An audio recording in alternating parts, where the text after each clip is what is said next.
नमस्कार दोस्तों, मैं हूं गुरु और आप सबका स्वागत है द गुरु रिव्यू शो में। दोस्तों आज हम करने वाले हैं बैरिस्टर विश्वनाथ और जौहर वाला जो सेट आया था उसका रिव्यू। और इसमें टोटल दोस्तों 9 कॉमिक्स हैं, 4 है बैरिस्टर विश्वनाथ की और 5 है जौहर की। तो चलिए पहले बैरिस्टर विश्वनाथ से शुरुआत करते हैं। तो सबसे पहली कॉमिक्स है दोस्तों बैरिस्टर विश्वनाथ और दूसरी है इंसाफ की लाठी। इन दोनों में जो है टोटल 32 पेजेस हैं और आप इन दोनों का मूल्य देखेंगे तो दोनों का मूल्य ही 80 है। बाकी अगर हम अंदर से देखेंगे सेट डिटेल्स तो सेट डिटेल्स दोनों की सेम है, क्योंकि मेरे ख्याल से दोनों की दोनों एक ही सेट में आई थी। बस ये था कि दोनों अलग अलग कॉमिक्स से थी। अगर हम क्रेडिट्स देखेंगे तो दोस्तों यहाँ पे देखिए बैरिस्टर विश्वनाथ के उसमें लेखक है राजा, संपादक है मनोज गुप्ता, चित्रांकन किया है जयप्रकाश जगताप जी ने। और अगर हम इंसाफ की लाठी में देखेंगे तो दोस्तों लेखक है राजा, चित्रांकन किया है दिलीप कदम जी, जयप्रकाश जगताप जी और संपादक है मनोज गुप्ता जी। चलिए दोस्तों आपको इसके इनसाइड पेजेस दिखा देता हूँ। तो आप देख सकते हैं यहाँ पे पुराना आर्टवर्क है दोस्तों काफ़ी। इसके नंबर से ही आपको पता चल रहा होगा, ये आई थी शायद लगभग 90 के अराउंड में मेरे ख्याल से। तो ये है आपकी बैरिस्टर विश्वनाथ और ये है दोस्तों आपकी इंसाफ की लाठी।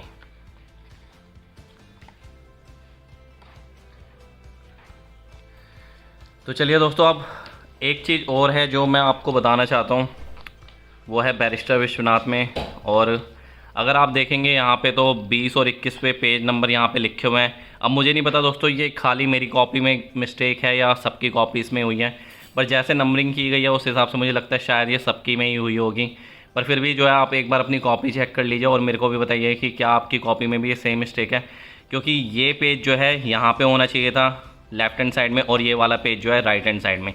तो जब मैंने ये 19 पेज के बाद कहानी पढ़ी तो मुझे थोड़ा अजीब सा लगा कि ये एकदम से ये सीन क्या बदल गया। तो मुझे लगा क्या पता कहानी में ऐसा ही हुआ हूँ। फिर जब मैं इस पेज पर पहुँचा तो ये पुराने वाले उसकी बात कर रहा था। तो तब मुझे समझ में आया कि इस पेज के बाद का जो 19 पेज के बाद का 20 पेज है वो ये है और ये है 21 पेज। तो आप ये एक चीज़ ज़रूर अपनी कॉमिक्स में भी देखेगा दोस्तों कि क्या आपकी कॉमिक्स में भी ये मिस्टेक हुई है। तो चलिए दोस्तों अब मैं आपको इसकी जो है थोड़ी सी प्लॉट डिटेल्स बता देता हूँ। तो बैरिस्टर विश्वनाथ जो है बाहर से पढ़ के आया होता है और साथ में जो है इसके पापा भी जो है वो भी बैरिस्टर होते हैं। इसके जो फादर होते हैं वो बेसिकली पैसों के लिए कोई सा भी केस ले लेते हैं, भले ही वो गुंडे मवालियों का हो या किसी सज्जन पुरुष का हो, तो वो पैसों के लिए जो है किसी को भी बचाने को तैयार रहते हैं। तो फर्स्ट हाफ जो है बैरिस्टर विश्वनाथ का वो इसी को एक्सप्लोर करता है। और इसके बाद जो है सेकंड पार्ट में एक केस आता है और उसमें सबसे बड़ी बात यह है कि दोस्तों उसमें खूनी आपको पहले ही पता होता है कि कौन है। तो अगर हम देखे जाए तो बैरिस्टर विश्वनाथ और इंसाफ की लाठी दोनों जो है एक ठीक ठाक स्टोरीज हैं। मैं ये तो नहीं बोलूँगा कोई इतनी बढ़िया स्टोरीज थी। अगर बैरिस्टर विश्वनाथ का फाउंडेशन देखा जाए तो ये फाउंडेशन है, तो इसलिए जो है मैं इसको 5 पॉइंट देता हूँ इन दोनों के स्टोरीज़ को मिला के। इसके बाद दोस्तों आती है बैरिस्टर विश्वनाथ और खूनी कौन। दोस्तों ये कॉमिक्स भी आपकी 32 पेज की है और इसका भी जो है प्राइस 80 रुपये है। तो चलिए इसके क्रेडिट्स देख लेते हैं। क्रेडिट्स में देखेंगे तो दोस्तों क्रेडिट्स में है चित्रकार जयप्रकाश जगताप जी, संपादक है मनोज गुप्ता जी, लेखक है महेंद्र मित्तल जी और कहानी का नाम आपको पता ही है खूनी कौन। सेट डिटेल्स यहाँ पे हैं तो आप देख सकते हैं यहाँ पे खूनी कौन सेट डिटेल्स सही है। दोस्तों इसके इनसाइड पेजेस देख लेते हैं। तो ये देखिए प्लॉट की बात कर लेते हैं दोस्तों। इसमें जो है बैरिस्टर विश्वनाथ कहानी की काफ़ी एंड में आता है और इसमें भी दोस्तों एक खून हो जाता है और खून बड़े ही अजीब तरीके से होता है कि क्योंकि एक लड़का होता है, उसका बाप उसको जो है सबक सिखाना चाहता है कि वो जो उसके फ्रेंड्स हैं वो एक्चुअल में उसकी मुसीबत के टाइम पे हेल्प करेंगे नहीं करेंगे। इसी पार्ट को पढ़ाते हुए दोस्त उसका बाप एक नकली मर्डर का खेल रचता है और जिसमें असली मर्डर हो जाता है। तो यही जो है विश्वनाथ को पता लगाना है कि ये खून किसने किया है। आप भी देख सकते हैं कहानी का नाम भी खूनी कौन है। तो अगर देखा जाए तो जितने करैक्टर्स इसमें इंट्रोड्यूस हुए हैं कहानी में, तो उससे आप लगभग जो है एक तरह से आइडिया लगा सकते हैं कि खूनी कौन हो सकता है। और इतनी जो है जानदार मुझे स्टोरी लगी नहीं। अगर इस स्टोरी को मेरे को देने हुए तो मैं इसको 4 पॉइंट देता हूँ दोस्तों। इसके बाद दोस्तों आती है आपकी गोल्ड मेडल बैरिस्टर विश्वनाथ की। इसका संख्या नंबर 152। इसके भी दोस्तों पेजेस हैं 32 और प्राइस है 80। सेट डिटेल्स देखेंगे तो दोस्तों सेट डिटेल्स बिल्कुल ठीक हैं। क्रेडिट्स देखेंगे तो लेखिका है इसकी सरिता भारती, संपादक है मनोज गुप्ता जी, चित्रकार है जे जगताप जी। और चलिए आपको इनसाइड पेजेस दिखा देता हूँ जल्दी से कुछ, तो आप देख सकते हैं। तो गोल्ड मेडल में भी दोस्तों आपको पता ही है, जैसे बैरिस्टर विश्वनाथ है तो इसमें कहीं ना कहीं खून तो हुआ ही होगा। तो यहाँ पे जो है हमें यहाँ पे दिख भी रहा है कि एक औरत का खून हो रखा है। इस कहानी में दोस्तों काफ़ी सारी लेयर्स हैं जो इस कहानी को बढ़िया बनाती है, और मुझे लगता है कि अगर ये आज के टाइम में थोड़ी सी रीइन्वेंट करके लिखी जाए ना तो बहुत ही बढ़िया कहानी हो सकती है। तो अगर इस कहानी को देने हुए तो दोस्तों मैं 7 पॉइंट दूंगा। ये कहानी मैं आपको बोलूँगा कि आपको पढ़नी चाहिए। पुराने ज़माने की है पर इसमें फिर भी जो है काफ़ी सारी लेयरिंग है, एक के बाद एक चीज़ें आपको पता चलती जाती है, तो काफ़ी मज़ा आता है। और इसकी लेखिका हैं दोस्तों सरिता भारती जी, और मुझे लगता है कि उनकी शायद मैंने फ़र्स्ट टाइम उनका नाम देखा है। मुझे ऐसा फ़ील होता है कि उनको जो है और ज़्यादा स्टोरीज़ लिखनी चाहिए थी। अब मेरे को नहीं पता कि उन्होंने बाद में स्टोरीज़ लिखी या नहीं लिखी, पर इसमें जो है सरिता भारती जी ने बहुत अच्छा काम किया है। एक चीज़ जो मुझे लगती है कि दोस्तों बैरिस्टर विश्वनाथ की शायद ये 4 ही कॉमिक्स से आई थी, और शायद इसलिए जो है मनोज जी ने ये 4 ही कॉमिक्स से निकाली हैं। आज के टाइम में मुझे लगता है कि बैरिस्टर विश्वनाथ जो है अगर दोबारा से आरसी के द्वारा रीलॉन्च किया जाए तो एक अच्छा कैरेक्टर बन सकता है, पर उसके लिए जो है काफ़ी सारा जो है राइटर को दिमाग यूज़ करना पड़ेगा। आप बिल्कुल एक मर्डर मिस्ट्री जो है बिल्कुल कॉमन सी मर्डर मिस्ट्री नहीं लिख सकते हैं। तो मुझे लगता है कि बैरिस्टर विश्वनाथ को एक्सप्लोर करने की ज़रूरत है, आरसी को इसको रीलॉन्च करना चाहिए। एक अच्छा कैरेक्टर था ये, मुझे लगता है कि आरसी में इसकी स्टोरीज आगे भी आनी चाहिए, जैसे कि आपकी थ्रिलर हॉरर सस्पेंस की आरसी निकालती रहती है, तो मुझे लगता है बैरिस्टर विश्वनाथ की भी वो निकाल सकते हैं। इसके बाद दोस्तों आती है आपकी जौहर। जौहर में मैं आपको पहले बता चुका हूँ 5 कॉमिक्स हैं। तो सबसे पहली कॉमिक्स है दोस्तों जौहर। इसका जो है प्राइस है दोस्तों 80 रुपये। इसके भी पेजेस हैं 32, और अगर हम क्रेडिट डिटेल देखेंगे तो इसमें खाली चित्रांकन का जो क्रेडिट दिया गया है वो है राम वायरकर, और इसमें जो है मेरे ख्याल से साइड डिटेल्स वगैरह और शायद उस टाइम पे थी या नहीं थी, पीछे दी हुई है साइड डिटेल्स, तो साइड डिटेल्स थी पीछे, आप देख सकते हैं। इसका नंबर है 59। तो ये कॉमिक्स भी दोस्तों काफ़ी पहले आई थी। अब बात करते हैं दोस्तों जौहर की। तो जौहर जो मुझे जहाँ तक लगता है, आपको पता ही होगा शायद, आप में से कई लोगों ने शायद टिंटिन जो है कॉमिक्सों में पढ़ा होगा और एनिमेटेड सीरीज़ या मूवीज़ भी देखी होंगी। तो जौहर जो है काफ़ी हद तक जो जौहर है और जो जौहर के कैरेक्टर्स हैं वो टिंटिन से मैच करते हैं। ज़्यादा डिटेल्स तो मैं आपको दूंगा नहीं, पर फिर भी मुझे लगता है कि काफ़ी ज़्यादा टिंटिन से इंस्पायर हुआ था। चलिए दोस्तों, अब जो है मैं इसके आपको थोड़े से इनसाइड पेजेस दिखा देता हूँ, तो आप देख सकते हैं। तो बिल्कुल जो कार्टून टाइप के करैक्टर्स बनाते हैं जनरली, जो आप आर्ट वर्क न्यूज़पेपर वगैरह में भी देखते होंगे, न्यूज़पेपर स्ट्रिप वगैरह में, तो उसी टाइप का आर्ट वर्क है इसमें, और ठीक ठीक था ये। अगर प्लॉट की बात की जाए तो दोस्तों ये एक इंट्रोडक्टरी कॉमिक्स है जौहर की, और ठीक ठीक कॉमिक्स थी, मुझे इतनी कोई ख़ास पसंद नहीं आई। इनफैक्ट जब मैं पढ़ रहा था तो मुझे थोड़ा सा ऑफ भी हुआ कि कहानी कोई इतनी बढ़िया लगी नहीं मेरे को। जौहर को दोस्तों अगर देने हुए तो मैं 5 देता हूँ। ये जो है इसकी फाउंडेशन कॉमिक्स आप बोल सकते हैं, जो जौहर को सेटअप करती है। इसके बाद दोस्तों आती है आपकी जौहर और हवाई डाकू।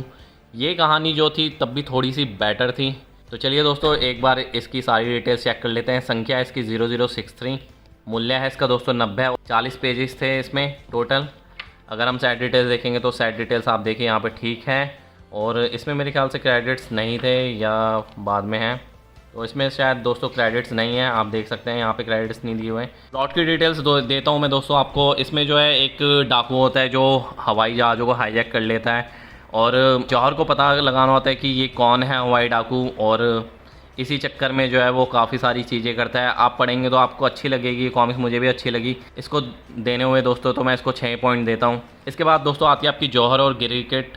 इसका संख्या देखेंगे तो 0069 है। इसका भी जो है रेट 80 है, 32 पेज की कॉमिक्स है, और इसमें भी जो है आपको साइड डिटेल्स सही मिलेंगी, बस इसमें जो है आपको क्रेडिट्स नहीं मिलेंगे। क्रेडिट्स क्यों नहीं है, शायद ये पहले की कॉमिक्स में भी नहीं थे, अगर आपको पता हो तो आप मेरे को बताइए।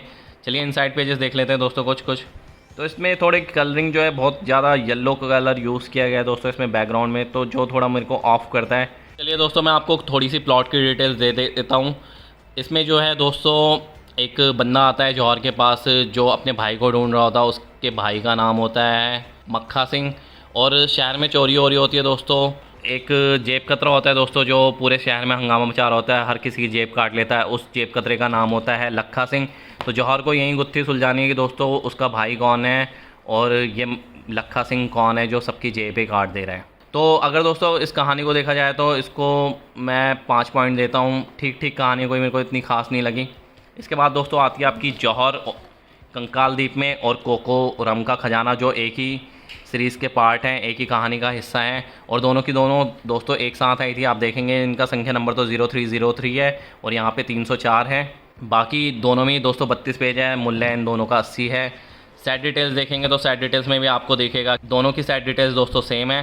यहाँ पे आप देख सकते हैं कंकाल द्वीप जौहर, और यहाँ पे भी कंकाल द्वीप जौहर लिखा हुआ है और साथ में जो है जौहर और कोकोराम का खजाना। तो चलिए दोस्तों इसके क्रेडिट्स की बात करते हैं। चित्रांकन है इसका, चित्रांकन किया इसका राम वायरकर जी ने और संपादन है मनोज गुप्ता जी। खाली इसमें यही है हाँ क्रेडिट्स में, और इसमें भी जो है सेम क्रेडिट्स हैं। इनसाइड पेजेस देखते हैं दोस्तों। तो यहाँ पे आप देख सकते हैं दोस्तों इनसाइड पेजेस। इसके बाद दोस्तों कोकोरम का खजाना जो है, इसके इनसाइड पेजेस भी मैं आपको दिखाता हूँ। और इसमें